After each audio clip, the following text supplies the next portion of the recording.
मैत्रिणींनो, स्वामी तुमच्या सर्व इच्छा पूर्ण करो. तर आज आपण पाहणार आहोत की सोशल मीडियावरती जे चालू आहे की लाडक्या बहिणींना मार्च आणि एप्रिल महिन्याचा हप्ता आलेला नाही आहे. थोड्याच लाडक्या बहिणींना मार्च आणि एप्रिल महिन्याचा 2 हप्ते आलेले आहेत.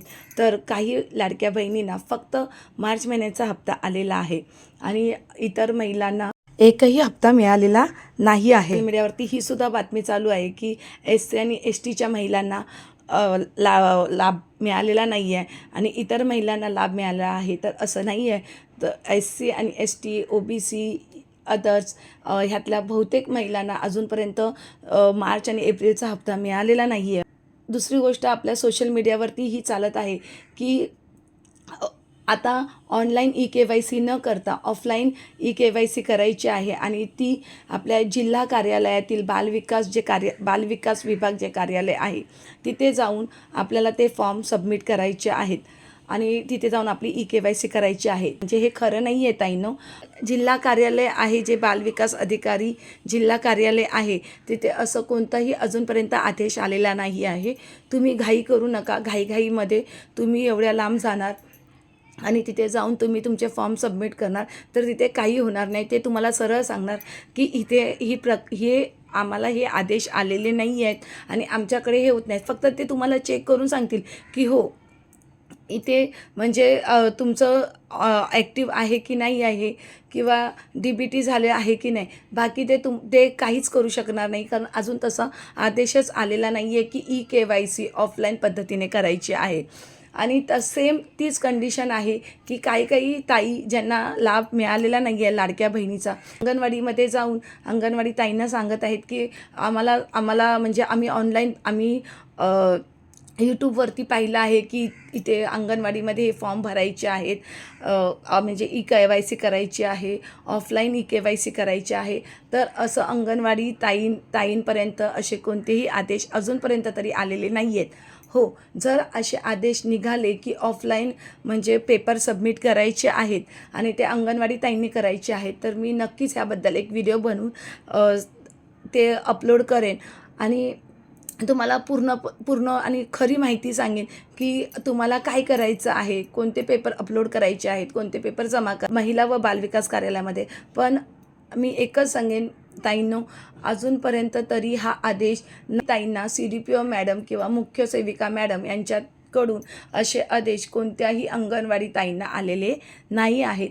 तर कोणत्याही ताईंनी घाई करू नका. जे लाडक्या बहिणीचे जे हप्ते आहेत मार्च आणि एप्रिल तर मी आशा करेन की हा सर्वांना मिळू देत. पण जर त्यांनी तिथून अपात्र केले असतील, जे पात्र नसतील त्यांनी अपात्र केले असतील, त्या लाडक्या बहिणींना एवढ्या प्रमाणात का अपात्र केलं आहे, जर केलं असेल तर का केलं ह्याचं फक्त कारण त्यांनी सांगावं एवढीच माझीसुद्धा अपेक्षा आहे. तिसरी गोष्ट पाहूया ती म्हणजे आपण आता ऑनलाईन पद्धतीने DBT आपलं चालू आहे की बंद आहे ते आपण एकदा पाहूया. पैसे येणार आहेत की नाही. कधी काय होतं DBT अनबेल लिहिलेलं नसतं त्यावेळेला सुद्धा आपल्याला पैसे येत नाही. तर मोबाईलवरून अगदी सोप्या पद्धतीत कोणालाही 1 रुपया न देता आपण आपला DBT कसा चेक करू शकतो चला मग पाहूया. तर सर्वात प्रथम आपल्याला हे जे क्रोम आहे ना तिथे जायचं आहे. आता क्रोमवरती गेल्यावर तिथे क्लिक करूया. हे दिसते का NPCI तिला सर्च करायचं आहे. तर हे बघा इथे मी आता सर्च करते. सर्च केल्याच्या नंतर आपल्यासमोर हा पेज ओपन होत आहे. इथे लिहिलं आहे NPCI. ते NPCIवरती आता आपल्याला क्लिक करायचं आहे. हे बघा इथे क्लिक केल्याच्या नंतर हे बघा आपल्यासमोर हा पेज ओपन होणार आहे. आता हा पेज ओपन झाल्याच्यानंतर आपल्याला स्क्रोल करून वरती स्क्रोल करायचं आहे. त्यानंतर बघा आपल्यासमोर हा पेज ओपन होतो आहे. तर आता हा पेज जो ओपन झाला आहे आता ह्यातला जो आहे ना त्याच्यामध्ये काय आहे about NPCI customers business statistic media. तर आता आपल्याला आपल्याला हे जे आहे ना कस्टमर्स तिथे हा जो ॲरो आहे तिथे आपल्याला क्लिक करायचं आहे. तर आता आपण ह्या ॲरोला क्लिक करूया. आता ॲरोला क्लिक केल्याच्यानंतर इथे आपल्यासमोर हे सारे ऑप्शन कस्टमरचे ऑप्शन आपल्यासमोर ओपन होणार आहेत. त्याच्यानंतर आपल्याला हे जे आहे ना आधार सीडिंग स्टेटस तिथे आपल्याला क्लिक करायचं आहे. तर आता आपण इथे क्लिक करणार आहोत. आता आधार सेटिंग स्टेटसवरती क्लिक केल्याच्यानंतर आपल्यासमोर बघा हा पेज ओपन झालेला आहे. आता हा पेज ओपन झाल्यानंतर आपल्यासमोर जे हे आहे ना, हे जे दिसतंय आधार मॅपेड स्टेटस, आपल्याला इथे क्लिक करायचं आहे. आधार मॅपेड स्टेटस तिथे आता आपण क्लिक करूया. इथे आता आपण क्लिक केल्याच्यानंतर हे बघा आपल्यासमोर हा पेज ओपन झालेला आहे. तर आधार मॅपेड स्टेटस आता इथे एंटर युअर आधार नंबर. तर आता हे जे आहे ना, हा बॉक्स आहे, इथे आपल्याला आधार नंबर टाकायचा आहे आणि हा जो कॅप्चा आहे ना, तो आपल्याला इथे टाकायचा आहे आणि त्यानंतर इथे आपल्याला चेक स्टेटस करायचं आहे. चला,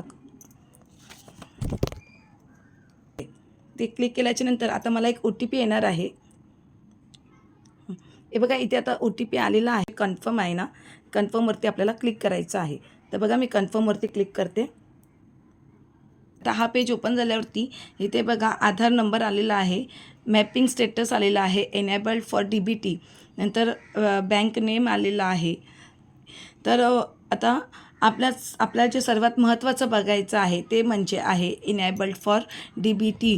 हे इनेबल्ड फॉर DBT असं लिहून येणं खूप महत्त्वाचं आहे. जर हे लिहून आलं तरच तुमच्या खात्यामध्ये पैसे जमा होणार आहेत. ज्यासुद्धा लाडक्या बहिणी पात्र आहेत त्यांच्या खात्यामध्ये पैसे जमा होतील. मैत्रिणींनो, तुम्हीसुद्धा अशाच प्रकारे NPCI इथे जाऊन आपला DBT स्टेटस चेक करा. इनेबल्ड ऑफ DBT आहे का ते पाहून घ्या. काही प्रश्न असतील, क्वेरी असेल तर नक्की विचारा. मी तुमच्या मी आन्सर देण्याचा नक्की प्रयत्न करेन. माझा हा व्हिडिओ तुम्हाला आवडला असेल तर लाईक, शेअर्स, कमेंट्स करायला विसरू नका आणि हो, इतरांपर्यंतही माझा व्हिडिओ पोहोचवण्यास मला मदत करा. धन्यवाद.